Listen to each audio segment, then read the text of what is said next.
شروع اللہ کا نام لے کر جو بڑا مہربان نہایت رحم والا ہے۔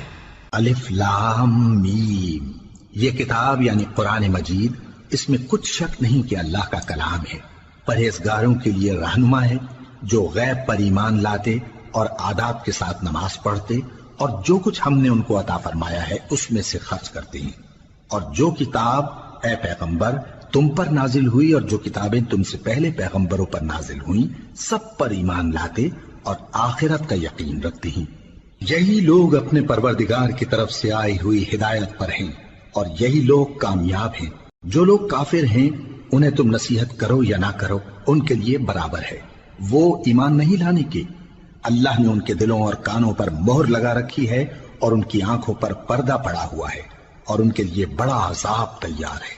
اور بعض لوگ ایسے ہیں جو کہتے ہیں کہ ہم اللہ پر اور روز آخر پر ایمان رکھتے ہیں، حالانکہ وہ ایمان نہیں رکھتے۔ یہ اپنے خیال میں اللہ کو اور مومنوں کو دھوکہ دیتے ہیں، مگر حقیقت میں اپنے سوا کسی کو دھوکہ نہیں دیتے اور اس سے بے خبر ہیں۔